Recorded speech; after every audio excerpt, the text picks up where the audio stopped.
Okay. Okay, so yeah, like I mentioned today, I'm going to talk about SystemVerilog. Are you guys have any issues with the lab? You have any questions? Okay. So I've got the, you got plenty of time, I think, for that. The due date is March 6th for Lab 2. For that one, you can just submit hello-world.c. We'll just assume that your hardware is set up the way that we told you to set it up. And then but you also have to do a demo to demonstrate it running on the board. And so we want you to do that during lab on March 8th. And then the midterm is going to be next week. I'm going to give it on Dropbox. And so it'll be available to take from next Monday at midnight to Friday, March 3rd. You can take it anytime during that week, during next week. And when you open the exam, you'll have 75 minutes to take it and one attempt. Although it's, it's open notes and internet. And it's going to cover everything we've covered up until this point, except for the SystemVerilog lecture for today. So it'll be bit manipulation, program I/O interrupts, pulse width modulation, SPI, I2C, JTAG, UART, and basic CAD tool questions on Quartus from the last lecture. And then their quiz 4 is online, and that'll be due next Monday. Okay, we didn't have a quiz last week, so don't have a quiz to go over for that. Okay, so this lecture is continuing the hardware design portion of this class. A lot of this I cover in 611. I'm only kind of introducing it in this class. Most students take this class before 611, although they're not sequenced explicitly. So we want to cover some basic hardware description language, which is the programming language that you use to design large-scale digital circuits. You already used a little bit of it, or you will when you start Lab 2. That top-level design that we give you, that lights.sv is SystemVerilog. Everything else you write will just be in C for Lab 2. In Lab 3, we'll be having you write SystemVerilog. So there's two leading. SystemVerilog is called an HDL, hardware description language, also called RTL, register transfer language.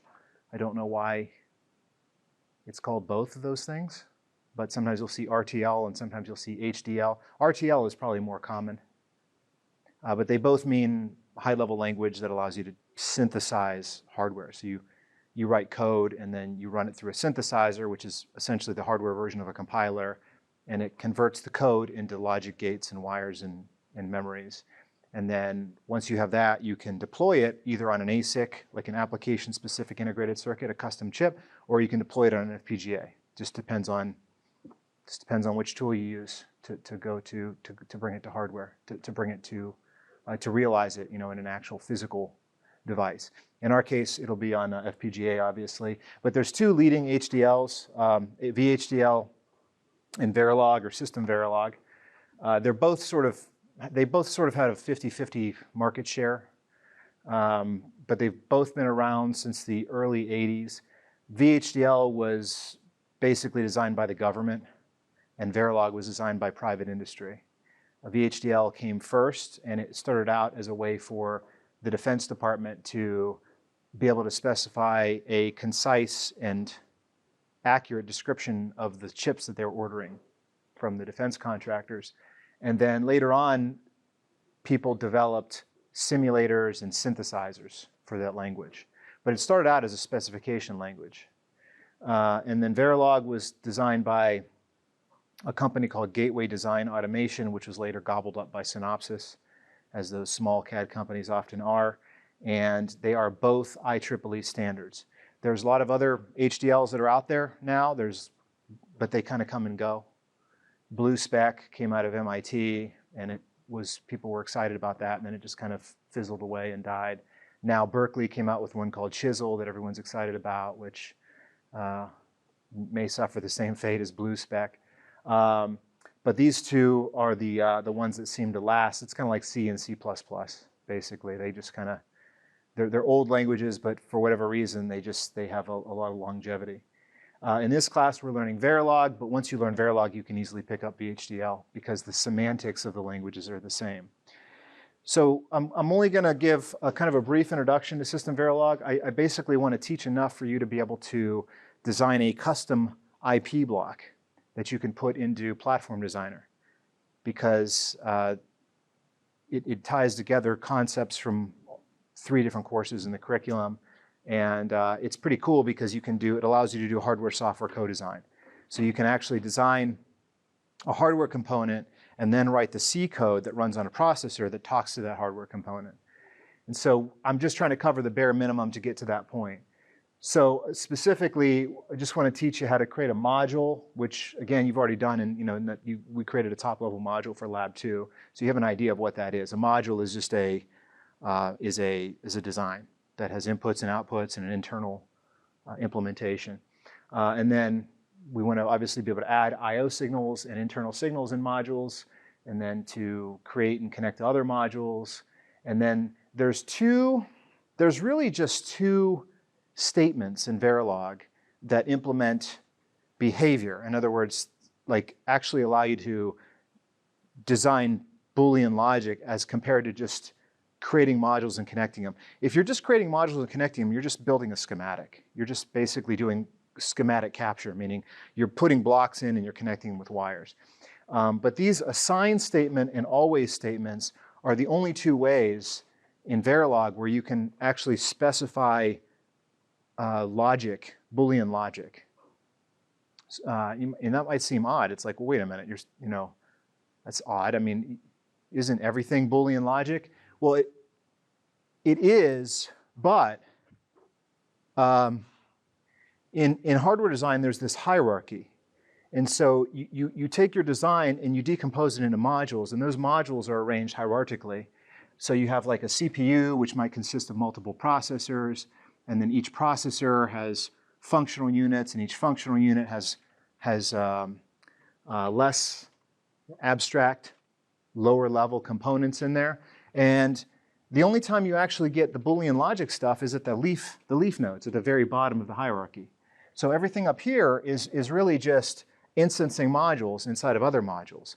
Now, one thing you might notice is, aside from the hierarchy, obviously there's a hierarchy where the higher you are in the hierarchy, the more abstract the module gets. But the other thing you'll notice is, notice how there's regularity here. I've got 4 copies of a processor. I've got multiple copies of this functional unit. I've got multiple copies of the full adder down here. And this is something else that's common in hardware design, is that when you create a module, you create modules in a way where you can maximize the reuse of them. And so what you end up with is a lot of reusing of modules. So what ends up happening is you end up just creating a fairly small set of these Boolean logic cells. And then because you're instancing so many, and then you're doing it hierarchically, where you've got cells inside of cells inside of cells inside of cells, what you end up with is this enormous design after only having started with a fairly small set of primitive components, right?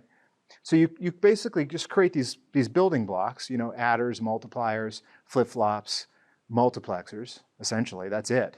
And then you take those form the bottom of the hierarchy, but by the time you're done building this hierarchy out, you have 1 million gates in your design, but it's all just repetitions of the same thing over and over again, right? So the 2 concepts here is this notion of hierarchy and regularity, where you just keep stamping out the same thing over and over again. So the hierarchy is like the vertical portion of this example, and regularity is the horizontal portion, right? If you look horizontally, there's a lot of repetition, and then if you look vertically, it's a lot of building up more complex components from simpler components. But at the core, at their root, at the very bottom, it's just a bunch of simple building blocks, stuff that you learned about already in 211. Okay, so this is, by the way, why we have modules, because every one of these boxes is a module. So everything in SystemVerilog is based on building modules out, right? Because that forms the regularity and the hierarchy. VHDL has the same concept, except they're called entities instead of modules. That's the same thing. Okay, so here's an example of a module. So a module kind of looks like it's kind of the same, almost the same idea as a class in Java or C. You have this, you declare a module, you give it a name, And then you define an interface. The interface of the module are just inputs and outputs that are exposed, which are also called, pins or ports, whatever. Yeah, I usually call them ports. Ports, input and output ports. They're the interface, the way that you connect things to that module wherever you instance that module, right? And then inside the module is the internal stuff, which is usually it's a bunch of just other modules, but sometimes you'll have Boolean logic in there as well, right? So inside is the implementation. So the first line is the interface, so it's the module line, and that has a semicolon at the end, which is kind of weird, and then it ends with end module with no semicolon. And then the syntax here is module, the Verilog, the module name, in this case I call it a Verilog module, and then the list of inputs and outputs in parentheses. Okay, and you guys, this is the same format that the lights.sv has that we gave you for the lab. So when you instance this module, it looks like this. It's just A, B, and C are the inputs and Y is the output. And then wherever I instance that, I can't see inside that module. So everything that's in there is kind of hidden. It's abstracted away. But inside the module file is where you have the internal implementation. In Verilog, much like in Java, each module is in its own file where the file name is named the same as the module. So this would have to be a file called verilogmodule.sv for SystemVerilog. You can put multiple modules in one file, but that often confuses the tools if you do that. So I wouldn't recommend that.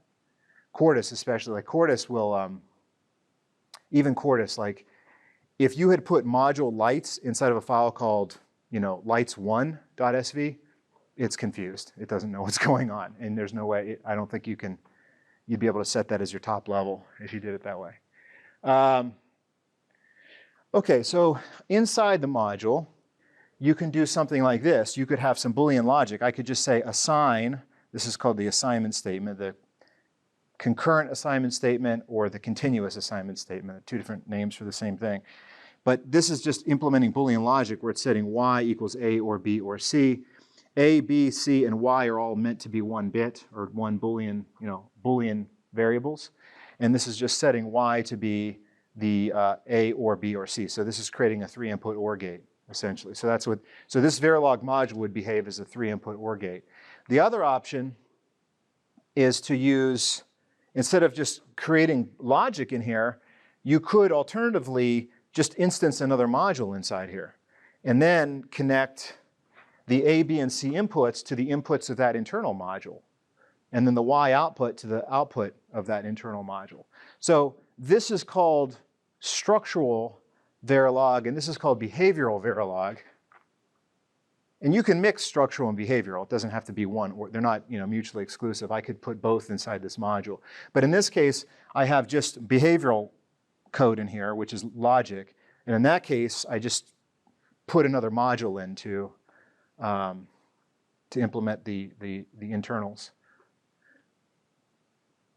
So here's an example where I do both. So in this case, I've got an internal wire called Y1. That's just an internal signal, internal wire. It's declared as logic. And then I assign that to be A or B or C. And then I instance a module where I connect Y1, its first input to Y1, which I'm setting internally inside here. So I set Y1, and then I connect that Y1 to this new module, and then I just hard code input 2 and input 3 to 0. That's 1-bit binary 0. And then the output is connected to Y, which is connected to this top level Y. Make sense? So basically, I've created a 3-input OR gate, and I've wired its output into this other module that I'm adding in here. And the way that I'm doing that is through the names. So Y1, because this Y1 here is the same Y1 here, there's this implicit connection. It's equivalent to connecting a wire. So I've got an OR gate, and I'm connecting a wire from the output of that OR gate into this module, simply just by the way I'm naming these signals. It's all done through naming. It's like same way SPICE works, if you remember that from when you took circuits, if you've taken circuits yet, Electrical 221. Now, by the way, just on that note, the difference between SPICE and this, if I were to simulate this, is that SPICE is an analog circuit simulator, and this is just doing digital. So notice that the logic, this is the type of Y1 is logic. Logic is meant to convey a binary value. Now, it's not just 0 or 1, though. You can also assign it an X, which means undefined, or a Z, which means high impedance. It's not connected to anything. But it's still a discrete value. It's not like SPICE. SPICE is much slower because you're having to solve a circuit simulation. You're evaluating differential equations. Whereas here, this is this is a discrete event simulator where it's triggering events. So whenever A, B, or C change, it triggers this line of code corresponds to an event, which means that there's this OR gate there, and it's going to respond to any changes to its inputs. I'll talk more about that here soon. Okay, so here's another example of structural SystemVerilog. I tried to make this little picture to kind of illustrate it. So in this case, I've got 3 modules. Now, the problem is, what really stinks about SystemVerilog, one thing I hate about it, is that if you're presented with these 3 modules, it's really difficult to figure out what the design hierarchy is here. Because it's like, the modules come in, they're flat. I mean, they're just 3 files, right? How do I know what the relationship is between these? Well, you don't unless you have to read them. So the first thing you got to figure out here is what is the top level module? Which is the top of the hierarchy, and which are the ones that are more primitive? Well, in this case, it's the NAND3, because inside this NAND3 module, I'm instancing an AND3, an inverter, and that's what these 2 guys are. So because I have this module called NAND3 that's not instanced by anyone, but it instances these other 2 guys, then the NAND3 is the top. It's like the king of the hill. It's at the very top, and then it's using these other, but you wouldn't know that if I just gave you a tarball of these files. You'd have to really drill in there and try to, unless you had, there's no graphics here. This is all text, keep in mind. So you're just getting these text files, and you're trying to figure out how they all fit together. It's kind of tough if you're just looking at them. And unfortunately, there's really no good solution to that. I mean, generally speaking, you'd have to have a README, and the README would tell you where the top level file is. It would have to give you an idea of what's going on. It would be almost impossible to just take a huge set of Verilog files and figure out like how they're all related. It'd be hard. Okay, so the NAND3 has A, B, and C as the inputs and Y as the output. And so if I were to instance that NAND3, it would just be a box. It would be a black box with 3 inputs and 1 output. But if you look at the code, you can see that I'm instancing those other 2 guys in there. So the first thing I'm doing is I'm creating a wire called N1. By declaring that N1 is a logic, I'm creating a wire. And then by instancing the AND3 and the inverter, I'm creating those. I'm instancing those, 1 copy of each of those. But the way that you connect, like just instancing them creates them, but then you have to wire everything together. And the way you do that is through these port maps here. So the syntax here is a little confusing. When I instance the AND3, I have to say .A and then parentheses, because if I look at the AND gate, the AND3 gate, there's an input called A. So I have to tell it, okay, for its input A, I want to connect my signal A, right? Now that may seem redundant, but the reason why the A is A, why they're both A, is because just coincidentally, I happen to have an A here, and there's an A inside there. So my A, the A inside the NAND3, is going to get shorted to the A inside of the AND3, right? So basically, it's the same wire, right? So the A gets connected to A, so the A in NAND gets connected to the A port on the AND gate, right? So this wire ends up becoming 1 wire, but it could have different names. If this guy wasn't called A, if the port wasn't A, then it might be called A inside the NAND gate, and it might be called something else. I'm sorry. It might be, yeah, I said that right. It might be A inside the NAND gate, and it might be something else inside the AND gate, right? In fact, that's exactly what happens over here with this N1, as a matter of fact. So this N1, I've got an internal signal called N1. N1 is going to get connected to the Y port. So I've got a Y port, Y pin, and it's connected to the N1 signal. So this N1 inside of this block is going to always be the same value as the Y inside of this block. It just depends on what the scope is, where I'm looking, so you end up with this design hierarchy where if you simulate this, you have to look at each one of these signals in a specific context, right? Which, like what block you're looking at it in. When it gets generated as hardware, this hierarchy gets flattened out. So on the FPGA, all of these artificial modules just go away, and it gets lowered down into a big mass of wires, which would, because it's flattened. Ultimately, it's just a bunch of wires and gates. This whole notion of these modules and these hierarchy is just for the designer's benefit, right? But when you flatten it, this wire is just one wire. But inside the design, it has different names depending on where you're looking at it. Yes? Yeah, inverter. Yeah, I shortened it to INV. It's supposed to stand for inverter. That's it right here. Oh yeah, that is a bitwise complement. It's a knot. I actually, I think you could use an explanation point there. I don't think it would make a difference. The squiggly is a bitwise complement, whereas a explanation point is a logical complement. But I think in this case, not all cases, but I think in this case, since it's just one bit, it wouldn't have mattered. I could have used explanation point just like in Java. Now, if there's multiple bits, then I think it's a different story, right? But it's just one bit, so it's true or false, 1 or 0. But yeah, I just used the squiggly there because that's the way generally you would do it for a bitwise operation. So in other words, what I'm trying to say is, if it were an if statement, you'd use the bang, the explanation point. But if you're calculating a bitwise, binary complement, then use the squiggly. But either way, it's not. It means not. So yeah, so the N1 is the Y inside the NAND 3, and it's actually also the A inside the inverter. So the A in the inverter, the Y in the AND gate, and the N1 and the NAND gate are all the same physical wire.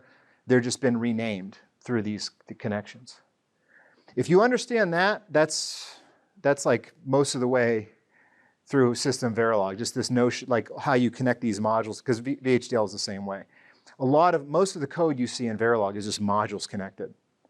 Now you might say, well, wait a minute, then why not actually just draw this stuff in a schematic editor? Doesn't it make more sense, like a block diagram editor? You could, and they make block diagram editors. And we used to use one in this class years ago. We used one called FPGA Advantage, which allowed us to just draw this stuff. You could draw these schematics, and then it would generate the HDL. The problem is that if you then synthesize that HDL and you got an error, it would refer to a line number, and you're like, what line number? I didn't write any code, I just drew a picture, right? So it kind of disconnected you from the compiler. And also, the other reason we stopped using it well, not just this class, but all the classes, is because I started working with industry, and all the industrial guys use text. They don't use the drawing pictures is like for kindergarten, if they don't do that in industry. They might do that like teaching in classes, but it's better that you learn. If you're going to do this as a job, you're going to be writing code, even though it might seem silly because you're basically just writing code to create a schematic, which is a graphical concept, right? But this is the way the compilers consume the schematics. By the way, SPICE though, most people do draw schematics for SPICE. Now you can write SPICE code too by hand, but not many people do that. Usually with SPICE, you are drawing a schematic, but for whatever reason, with this stuff, usually you're writing it by, because this is easier to write than SPICE too, just to be clear. SPICE is a little harder to work with. I think once I tried to add a component to SPICE, and it requires you to write the code to make the back end work, and I didn't get it. Yeah, I tried and tried, I couldn't get it. I mean, if you do it long enough, you probably could. Now, probably closer. Yeah, but usually with SPICE, like if you use this tools, it's some kind of schematic, more visual. Okay, so so I mentioned simulation.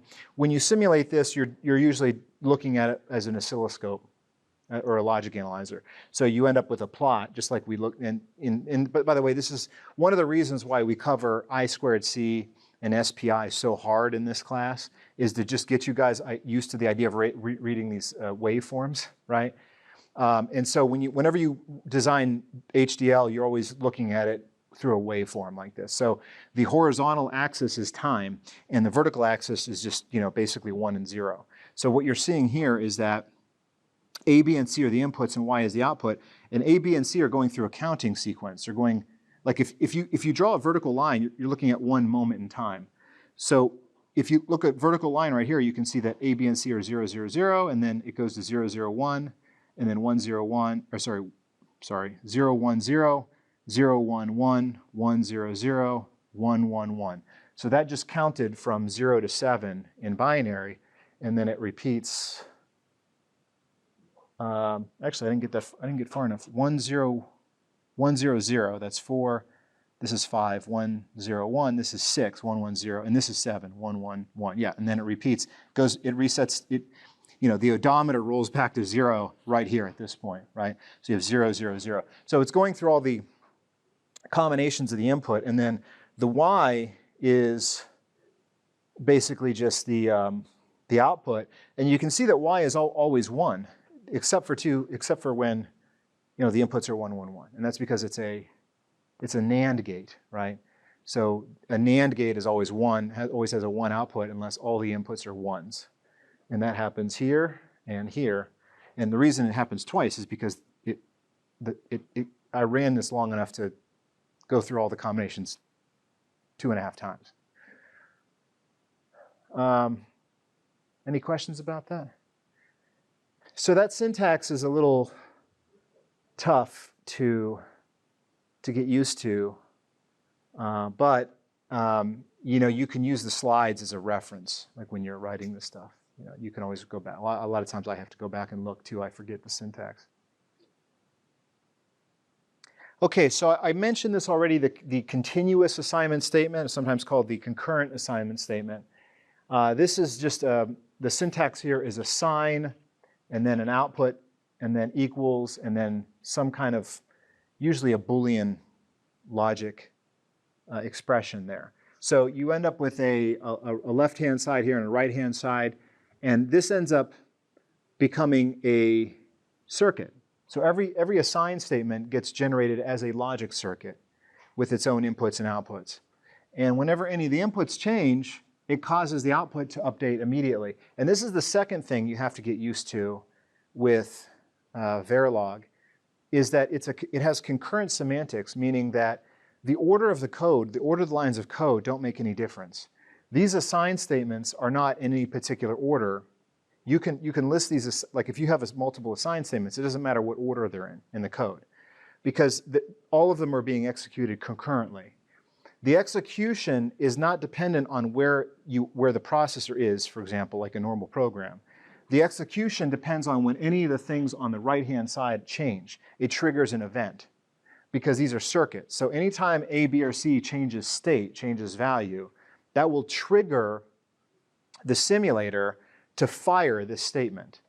And so the order doesn't matter. It'll happen immediately. It happens instantly. The problem, of course, is that if you were to have a circular, like say you had another assignment statement in here that triggered on Y, because Y was on the right-hand side, and let's say A was on the left-hand side. Okay, so this guy drives Y, another guy drives A, and they're connected in a cycle. So anytime one triggers, the other one triggers, which causes the other one to trigger, and then the other one trigger. That'll cause a loop, a combinatorial loop. And if that happens, it'll lock up the simulator. Usually the simulator just freezes, because you end up with basically a cross-coupled circuit, right? A lot of times, you will have chained events. Like this guy will trigger another guy, which will trigger another guy, which will trigger another guy. And so the simulator may have to go through 10 or 20 triggers. One signal may cause a chain reaction. This guy may trigger, which may chain reaction a bunch of other statements, but eventually it'll stop and the state of the system will sort of stabilize, right? That won't happen if there's a cycle, right? If there's a loop, right? But in this case, there's, hopefully that won't, you're not supposed to have any loops in your code. You don't want that. That's bad. Sometimes it's hard to, sometimes it's unintentional. You can do it unintentionally. In the case of 611, there's a classic case in there where the control unit, when it detects a branch instruction, it tells the fetch unit to stall, which causes the fetch unit to send a 0 out, right? Well, the problem is if you don't have a delay, if you don't have a register between those two things, you end up with one of those loops because the control unit says, oh, it's a branch, stall. And then the fetch unit comes back and says, oh, okay, it's not a branch anymore, it's a stall. And then the control unit says, oh, it's a stall? Well, I don't need a stall anymore. So it says no stall. And then once it does that, the fetch comes back and says, oh, no, it's a branch. And the control unit says, oh, it's a branch, I have to stall. And then it sends a stall, and you keep going in that cycle forever, and it locks everything up. The way to prevent that is to put a delay in there that says, I want to stall, but not right now. I want to stall in the next cycle, right? And so you put a delay in there, a flip-flop. That's the way you stop those kind of loops. But if you have a combinatorial loop, which is one that doesn't have a delay, then it's just an endless loop. Okay, so this is the simulation for this guy. It's pretty much the same thing I showed you before. A, B, and C are going through a counting sequence. Now, by the way, you might be wondering what's driving, if Y is being set by this, what's setting A, B, and C? Who's setting that? Who's responsible for that? In this case, if I'm testing this, some user would be driving this through a test bench of some kind. This would be called the test stimulus, meaning that I would be setting these in order to test the functionality of Y. Or it could be that maybe somebody whose instance this guy is driving those. I don't know. It's not clear from this. All I can see here is who's driving Y. When I say driving, I mean setting Y. So this code sets Y. Some unseen entity is setting A, B, and C. But you can see the way that it's being set is through a counting sequence. It's just exercising all the different possible values of A, B, and C, and there's only 8 of them in this case. Okay, so that's an assign statement. So here's another example of one. Now this one is kind of neat. I got this one from the textbook. So this statement, when you feed it into the synthesizer, I mentioned the compiler here is converting this into gates. And this is the actual gates that Quartus generates. They got this from, you can get this from Quartus. It's pretty neat. I forgot to demo this in lab last week. But in Quartus, once you compile your design in Quartus, if you go to Tools RTL Viewer, you can actually see the gates representation. It's usually a big rat's nest because any big design, it's just, it's too big. But for something simple like this, this is what you will see. Now the cool thing is that you might say, wait a second, wait, I see a problem here. There's a problem here. Because according to this, there's 2 OR operators. Means there ought to be 2 OR gates in here, right? And I can see 1, 2, 3, 4, 5, 6 AND operators. There ought to be 6 AND gates. There should be 6 AND gates and 2 OR gates in this circuit. But yet, look, there's only 3 total gates in here. Something's wrong. Well, what ended up happening is, you guys probably already know this from 211, but this logic can be minimized using like a Carnom app, right? So what's happened here is that the synthesizer took this behavioral description and it said, I'm going to compile it, but I'm just going to give an equivalent logic. So this circuit will generate the same truth table as this guy, but with less gates. But see, the problem though there is there's more than one way to minimize a circuit. So how's it doing it? Is it trying to there's different ways you can minimize. You might want to go for a minimal number of gates, or you might want to go for a minimal number of inputs, or you may want to go for minimal latency, or you may want to go for, there's different, how is it minimized? What's the objective here? Because there's more than one answer if you're going to convert this Boolean logic to this set of gates. And the answer is, I don't know. I don't know how it works. But it minimizes it somehow. This is what you end up getting. And I think it did, obviously in this case, 3 gates from what ostensibly has 8 gates in it is a pretty good job. Plus the critical path here is only 2 gates. I only have to go through 2 gates to get from the input to the output. But maybe there's a better way to do it. Unclear, right? You're doing the synthesis and you're using Quartus in headless mode. I assume that is similar to a compiler. You could just pass in flags and things and tell it how to do it. Yeah, there are some flags for the synthesizer, but there's less than you might expect there to be. Oh no. Yeah, there's a lot of kind of black magic going on in there.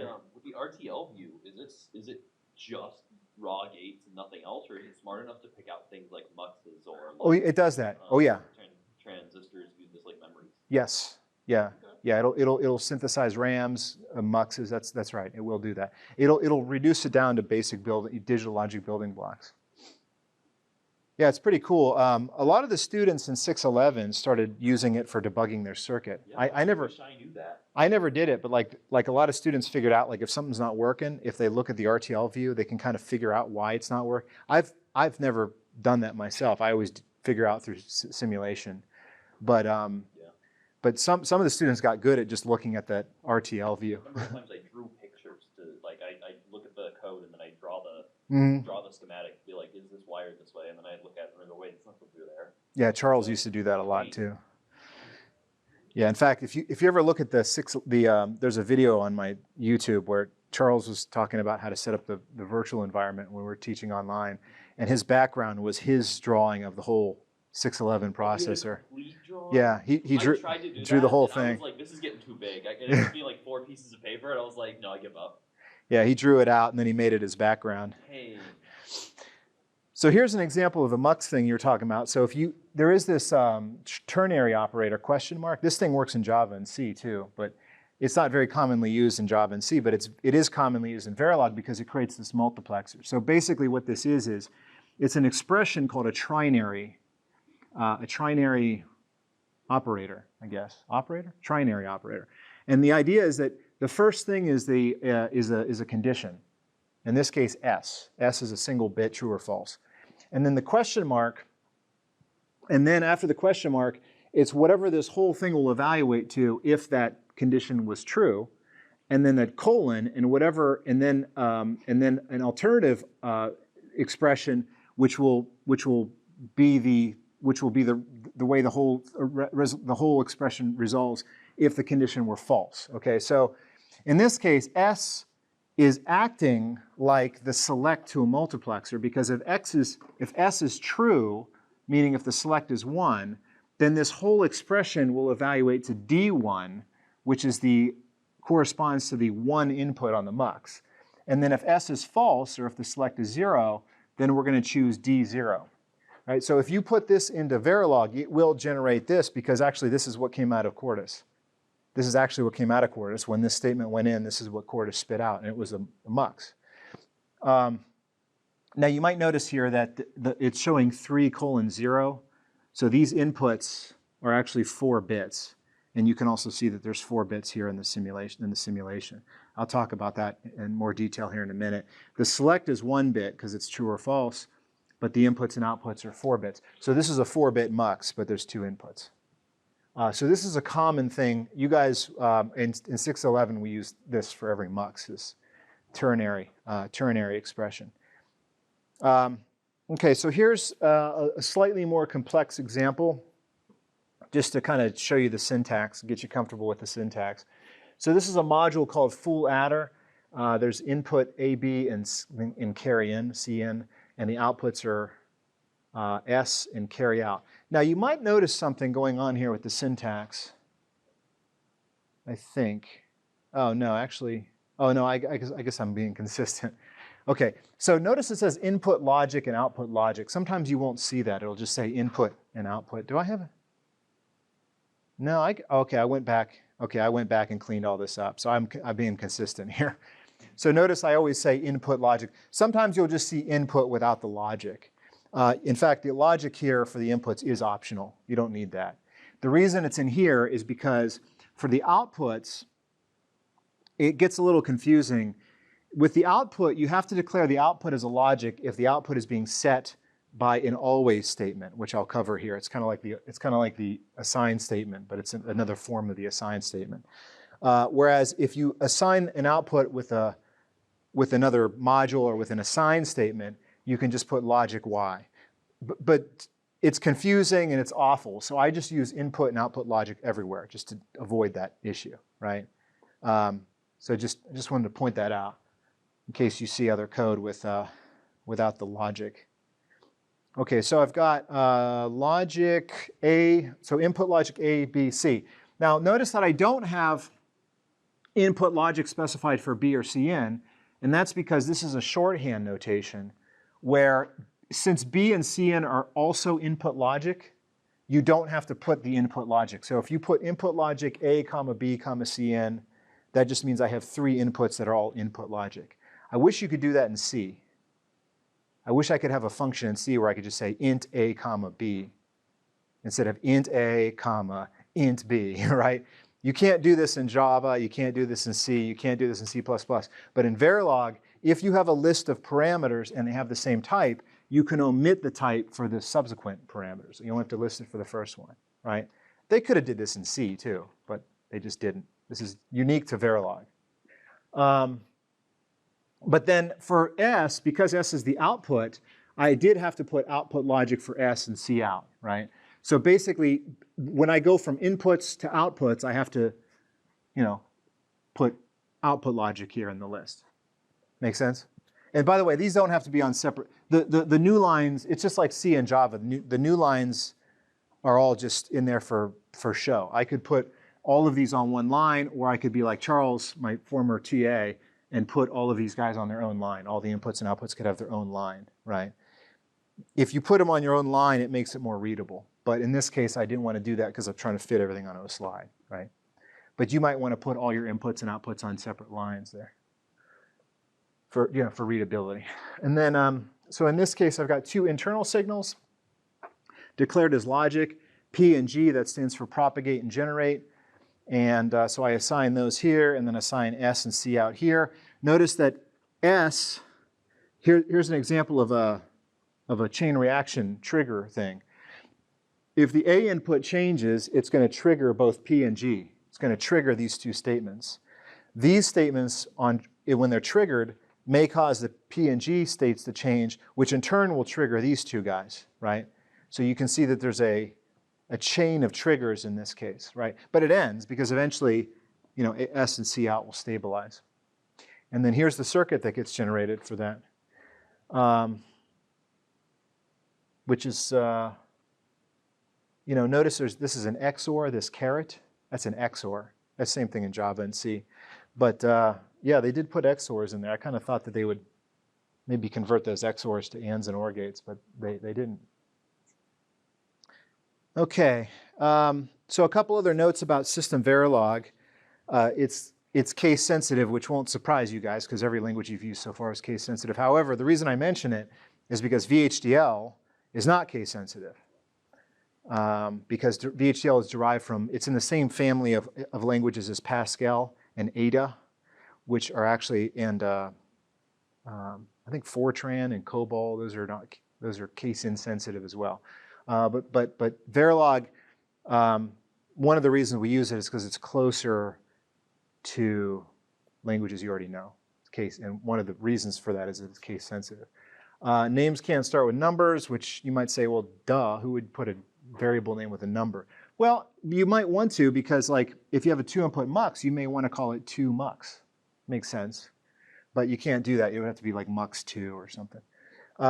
White space is ignored. I just mentioned that. Comments are using the same rules as C and Java. So single line comments are // and then multi-line comments are /*//.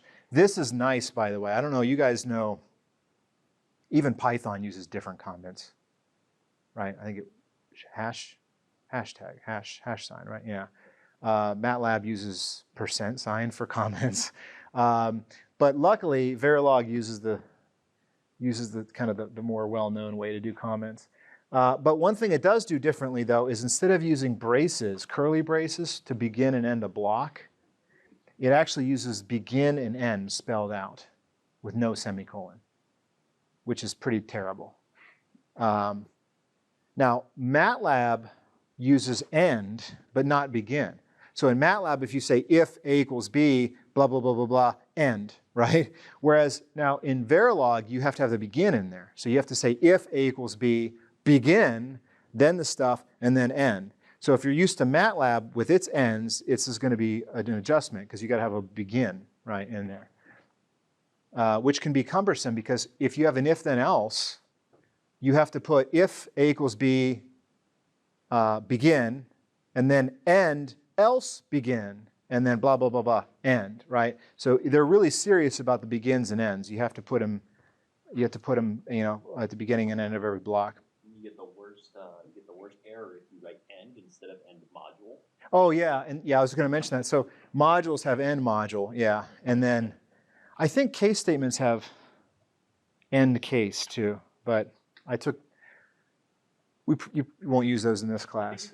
There's a couple. There's also end generate if you have a generate loop. I'm pretty sure you can just use ends, just begins and ends, pretty much everything else. Okay, it could be. You know, like I said, I usually have to They have those keywords, but they're kind of outdated. Okay, I didn't know that. That could very well be. A lot of this stuff is there is some flexibility built into the syntax. Yeah, but a lot of times I still have to look it up because I don't remember. I don't do enough Verilog programming to not have to look it up sometimes. Okay, so here is another example. Oh, this is actually an example question for a quiz or an exam. So, and I think the animation broke here, didn't it? Okay, I used to have some animation. So the question is, for the SystemVerilog module, fill in the missing values for the test vectors. Test vectors are just test cases. And this last column should not be, is what you would fill in, right? So you'd have to figure out that with two input bits, there's 4 different combinations of inputs, 0 to 3, and then you'd have to fill in the output for each one of those, and that output would just follow the Boolean logic. So this would just be like, you know, the truth tables that you guys did in 211. Okay, so another cool thing about SystemVerilog is the way you can represent constant numbers. I actually like this. Because you have to keep in mind that you're designing hardware, so there's no standard bit widths. So like if you're writing code in Java or C, you have these standard bit widths of 8 bits, 16 bits, 32 bits, 64 bits, right? You can't, for example, on a GPU have a 5-bit value. I mean, you can, but you have to put it into an 8-bit value and kind of just waste the other 3 bits. In Verilog, whenever you have a value, a multi-bit value, you need to specify the number of bits explicitly. And so the syntax here is the number of bits, and this takes some time to get used to, but it's the number of bits, apostrophe, and then a B for binary, H for hex, D for decimal, or O for octal, and the number. So, and then the value. So 3 apostrophe B 101 is the value 5, 101 in binary because of that B. And then it's encased in 3 bits. It's represented in 3 bits, right? So if I would have had a 5 here instead of a 3, it would pad it with 2 zeros to the left, right? So it would be 0, 0, 1, 0, 1, right? Now, if you don't put a number there, this part I'm actually not sure about. I think in Quartus, it assumes if you don't put a number, I think it uses like 32 by default. So it's really important that you put in this table, it's unsized. This table came from the textbook, and they say unsized, but it's not unsized. I think it depends on the compiler, the synthesizer. You kind of leave it up to the synthesizer to pick a width. So you always want to put a width in there. So for example, 8 apostrophe H A B is AB in hex in 8 bits. Now the default base is actually decimal, believe it or not. So if you don't put a number, like if you put, I think you can put like 8 apostrophe 3, and the default is decimal, 3 in decimal. But I always put it's good practice, I think, to put the little letter there specifying the base. Okay, so does that make sense so far? I went through that fast, but I'm just trying to cover the basics of the syntax. So the other thing, I think this is basically the last topic here in the Verilog is the always statement, but this is also the one that's the most can be the most confusing. So the always statement is designed to it's behavioral. It's designed for you to be able to write Boolean logic or logic that has memory, like flip-flops or RAMs. And so the syntax here is always at, and then what follows is a parentheses, and inside the parentheses are a sensitivity list. This is the list of signals that will cause the always statement to trigger if they change state. So these are equivalent to the the right-hand side of an assign. So in an assign statement, whatever comes on the right-hand side is the sensitivity list. Any of the signals that are used as a input, right? So if A or B change, it's going to trigger that guy and update C. The problem is in always, you can specify the sensitivity list, and in some cases, the sensitivity list may not include all the inputs. So what happens then if that's the case? Well, you end up with memory if you do that. Because you're basically saying that I want to trigger this on certain inputs, but I don't want to trigger it on other inputs.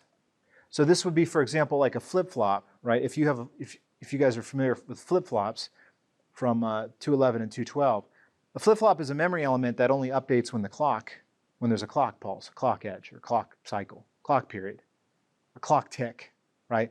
The clock makes it go and change. But if you change the inputs without the clock tick, like before the clock tick, nothing happens, right? And so that's the idea with this sensitivity list, is that basically you're saying you want it to ignore certain inputs and not others, right? Does that make sense? That's why there's a sensitivity list.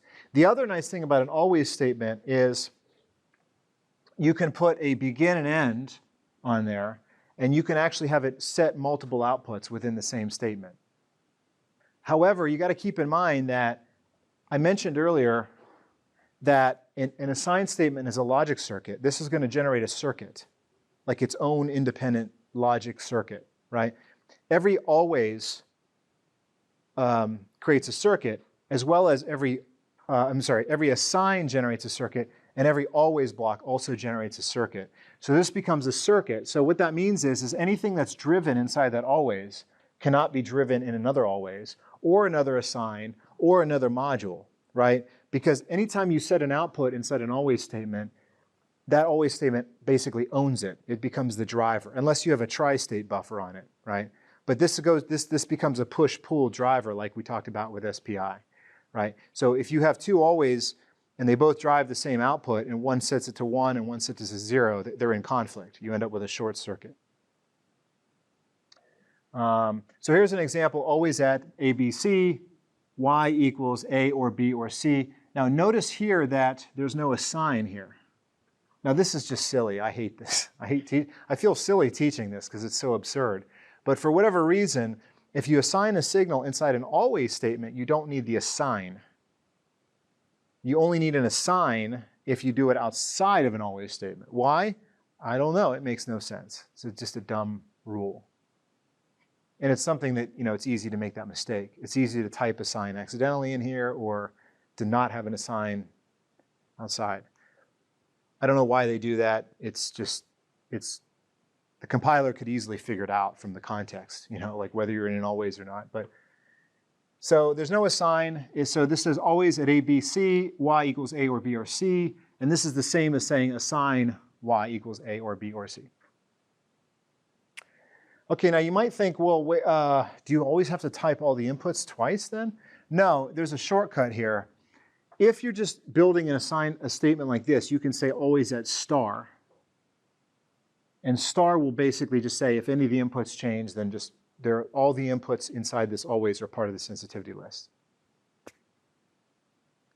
The other thing you can do in an always statement is you can use familiar constructs from Java and C, like if statements, case statements, and loops. You can't put these outside of an always. So basically you have to have an always to write like a little program in there, right? Otherwise, if you're outside of an always, if you're just doing an assign, all you can do is assign like Boolean logic, or you can use the trinary, the little trinary operator to make a mux, but you can't put an if statement. Which is why, by the way, we use trinaries and not if statements for assigns. Does that all make sense? Now, by the way, if you do a loop in an always, loops are much different because a loop in a regular programming language is literally the processor going through the loop, right? But in hardware, that doesn't make sense because there's no program counter. There's nothing to follow a loop, right? So if you make a loop inside an always, it's going to unroll the loop. it has to enroll it. In other words, a loop is just a way to replicate, like to copy and paste code multiple times effectively. I very rarely write loops in Verilog. Okay, so here's an example of what I was talking about. So in this first box, notice that I set y. Now, by the way, this only counts, by the way, inside a module. So if I'm in a module, if I assign y with an always, and then I also assign y with an assign, this is bad. This is a conflict, right?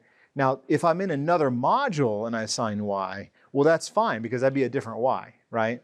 Remember that all of these signal names are scoped to a module, right? So y, all the y's in this module are the same wire. If I have a y in another module, that's a different wire. Well, unless I connect it through the way the modules are connected, right? Okay, so that's a conflict, and this is a conflict because I have an always where I set y, and I also create a module that drives y as well through its port, through its output port, right? So this one is setting y from this logic, and this is setting y through structure, through whatever's inside that module setting y. Now, by the way, you might be wondering, how do I know that's an output? I mean, it's called out, so probably, right? But how do I really know that's an output port as opposed to an input port? You don't. There's no way to know unless you go inside that module and look.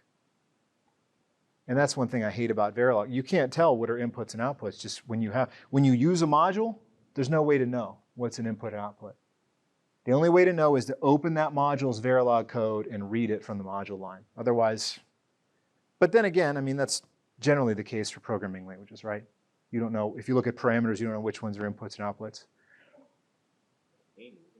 Yeah. Like in C++, like an output would be a pass by reference parameter argument, right? That would be an output, but you don't know it's an output unless, like you said, the name indicates that, or you look at the code. Okay, so this is also a little weird. You can use always as memory, clocked logic. By clock logic, I mean something that takes a value and holds it. Now, I've already talked about this in the context of SPI. I talked about how SPI reads data on the edges of the clock, and I talked about how I²C reads data when the clock is high. It's a level-sensitive system, whereas SPI was an edge-sensitive. So I've also talked about UART, and UART has two clocks at the sender and receiver, but if they get synchronized, if they get lined up, it causes problems because the one that's sending on its edge and the other guy's receiving, and if they happen to have their edges around the same time, then you can go into metastability, right?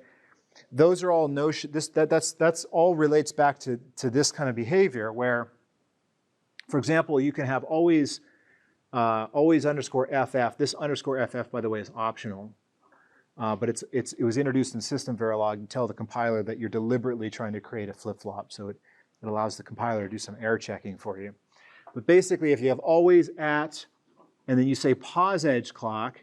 Now, pause edge is a prefix that's being used. It's saying I'm activating on the clock, but not when the clock changes, but only when the clock changes from 0 to 1 in pause edge. There's also a neg edge version as well, which is the falling edge.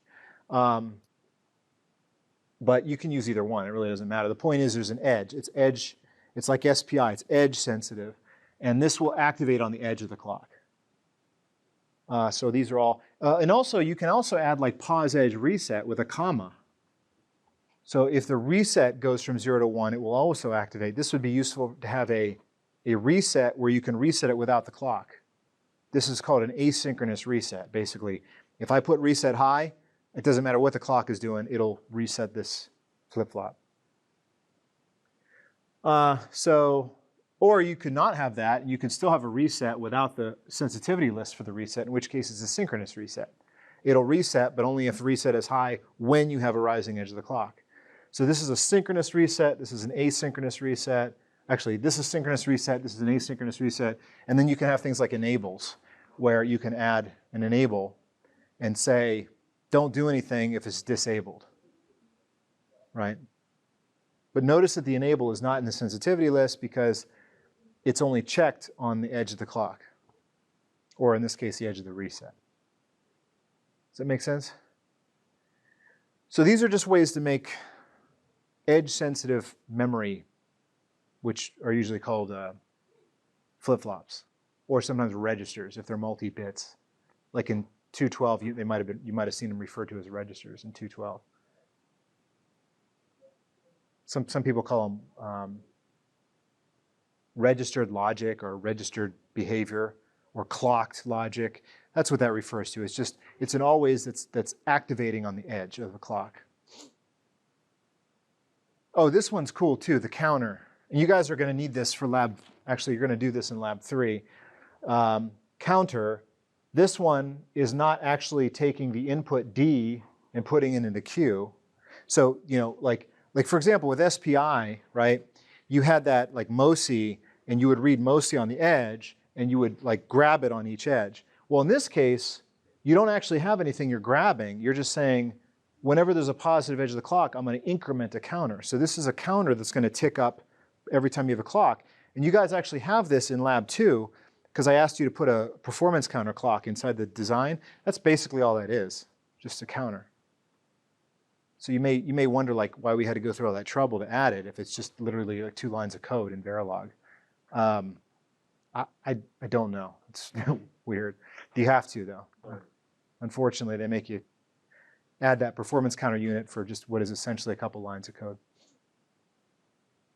Here's a slightly more complex counter. This one can count up or down. So this one has an input called enable up, enable down.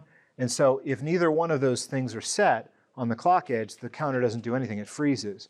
But if enable up is high, it'll count up. If enable low is down is asserted, it'll count down. If they're both asserted, you'll end up counting up because of the way this if statement is structured. It says if enable up is true, then count up. Notice it checks that before it looks at enable down, right? So if you try to tell it to go up and down at the same time, based on the way this is coded, it'll go up, right? Now also another thing I want to point out is notice this if statement. This is the first time I've showed an if statement. It's the same syntax as any if statement. Notice I don't have begin and end in this if statement because there's only one statement in each of the if then else clauses. But the other thing you might notice here is I'm using a less than equal to assignment. This is another weird thing in Verilog that's hard to explain. But basically, whenever you implement clocked logic, you should use this assignment operator. It's called the non-blocking assignment. And you may say, wait a second, why do you have 6'B1 here, but the 0 doesn't have a width? That's the typo. I should have a width. That's a mistake. That should say 6'B0. Yeah, that's definitely a problem. I mean, it's not. I don't think it's catastrophic, but it's not. It's good practice to put the. Yeah, there we go. Sorry, it's good practice to put those in there. And by the way, this is the wrong apostrophe. It should be the straight apostrophe, but PowerPoint used the smart apostrophe there. See how it's kind of angled? It shouldn't be angled like that. So in other words, if you copy and paste this into Quartus, it'll choke. You'd have to go in and replace those with regular apostrophes. Just so you know, if you copy and paste anything in Quartus. Okay, here's an example question from a quiz. Assume the following SystemVerilog module. How many total bits comprise the inputs to module AAA? It would just be 2 bits because A and B are both 1 bit. So 2 bits are the inputs, is 1 bit for the output. Here's another example quiz question. In the SystemVerilog code below, to what value is signal A set? So this one is actually a little complex here because now we have 2 modules, and again, you got to figure out which one's the top and the bottom. Luckily, I named them top and bottom, so it's easy. So top is the top, bottom is the bottom. Notice that top doesn't have any inputs or outputs. It's just kind of self-contained, whereas bottom has 1 input and 1 output. So bottom is instance, and I give it an instance name of my thing. So this is like class and object name, right? Bottom is the class or the module. My thing is what I'm naming it. My thing, by the way, is not used for anything when you synthesize. This is kind of useless information to the synthesizer. Synthesizer doesn't care what you named it. Now, if you're in the simulator, it will show up in the simulator as part of the hierarchy. So if you're simulating it. But when this is converted to hardware, the names are just evaporate. They go away. The thing that matters is I'm creating a bottom instance. But then this is something I do that really upset students, is that I deliberately swap A and Y. So Y, I've got Y and A, I assign Y, but then I connect Y to the A input. So Y here is A here, and Y here is A down here, right? So I notice that these are swapped just to make it confusing. But basically it's what value is A set? Well, A is going to get whatever, I mean, this thing is an inverter, right? Yeah. There's so many. Well, that's true, yeah. Yeah, I should have specified that. But anyway, A input is actually going to be 1, and then A here is going to be 0, right? So, because it's an inverter. So, yeah, it's a good, I should have specified that. Okay, now here's another example. Notice it's the same thing, except I just added this line. Assign A. So I assign A, and then I assign A. I assign A here to 1, and I'm assigning A here to 0, because remember, Y is 1, and I'm going to invert Y and create a 0 and set the output to 0. So I'm going to set A to 1 with this assign, and this module instantiation is going to set the A to 0. So now I'm in conflict, right? So this will give you actually an X. You'll get an X in the simulator. It's a conflict. And if you try to synthesize this, Quartus will give you an error. Quartus won't allow you to do this on the FPGA. Luckily, because if you could, then it would potentially if you could put this on the FPGA, it could possibly damage it, because you'd end up with a low impedance path between power and ground, right? So it won't let you do that. Okay, so the operators have a precedence order of operations. This probably won't surprise any of you guys. We talked about this with C too. Remember, when we're doing the bit extraction. You might say, what's up with the shift operators? Why is there 2 different versions of left and right shift? That's because one's shift and one's arithmetic shift. And then you might say, well, wait a minute, why don't they have those 2 different versions in C or Java? It's because in Java and in C and C++, it does do logical and arithmetic shift. But you don't need to use different operators because it has types. It uses the type. If you're shifting an unsigned variable, it uses the logical shift. If you're shifting a signed variable, it uses the arithmetic shift. But the compiler knows what to do based on the type. But there's no types in Verilog. Everything's just declared as logic, right? So as a result, you have to have 2 different shifts, depending on if you want to shift in zeros or shift in the sign bit. Yeah, and then there's some crazy stuff like, this is not in Java. Tilde ampersand means NAND. Now, you don't need it in Java, because in Java you can just say A and B and then put that in parentheses and then put a tilde outside the parentheses, right? It was the same thing. But for whatever reason, SystemVerilog has special operators to represent things like NAND, XNOR, and NOR, right? And then, of course, the ternary operator, notice that has the lowest level of precedence, basically so you don't need to put parentheses when you use ternary. Assuming that you want the ternary to be evaluated last, which you usually do. Okay, and then one last thing I'll mention is the bit manipulations. So we talked about this quite a bit in the first part of this class. We did this bit manipulation in C, but it was a pain, right? We had to shift and OR things together and complement and things together. In Verilog, it's a lot easier, as you might imagine, because it's a hardware language. So they want to make bit manipulation easier. So in Verilog, unlike C and Java, you can combine together, you can concatenate bits very easily, just using curly braces. This just concatenates bits. Why can't you do this in Java? Why can't you do this in C? You should be able to. You just can't. C doesn't have a binary concatenator Of course, it makes sense because there's no instruction to do that, right? Like they don't give you there's no hardware instruction to do bit concatenation, right? But in hardware, you can. In fact, in hardware, it's trivial. You just have bits over here and you got bits over here and you just combine them into one signal name, right?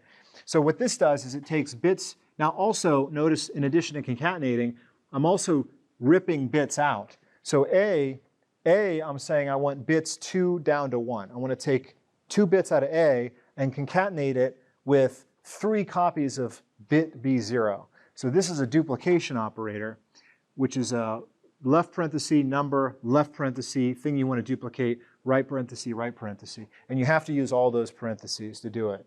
But this will duplicate it. So this will strip out 2 bits of A, bits 2 down to 0 of A, combine that with 3 copies of bit 0 on B, and then combine that with bit 0 of A, and then the constant of 100010.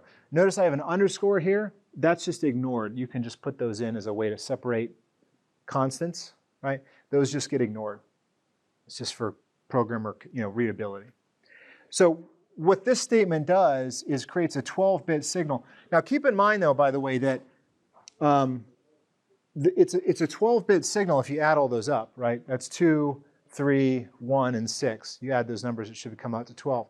But the order is important because anything on the right is going to be least significant. Anything left is most significant, right? So when you create this value of y bit 0 is going to be 0. It's going to correspond to this guy on the right, right? And then y bit 11, which is the 12th bit, the leftmost bit, is going to be a bit 2, right? So I created this comment here. This is like a decoder. It shows you how this is created. A bit 2, A bit 1, B bit 0, B bit 0, B bit 0, because there's 3 copies of B bit 0, A bit 0, and then 1, 0, 0, 0, 1, 0. Does that make sense? So what I'm showing here is several different bit manipulations. Concatenation, what's that called? Ripper, bus ripper? Selecting bits, ripping bits out. Selecting bits in a bigger signal. That's what that is, right? I'm taking bits I'm isolating 2 bits, duplicating a bit, right? You guys follow that? So this is just ways to combine together bits, take bits out, duplicate bits. That's basically it. And you can put this notice that's on the right-hand side. You can do this on the left-hand side too. So I can assign one of these concatenated things. So I can assign 2 bits of A and 1 bit of B in one assign statement using that. I always forget that you can do that. It's kind of cool. Usually normally I would have 2 assigns for that. Okay, I'm out of time. I'm actually a bit over. Thank you. And we'll see you guys in lab on Wednesday.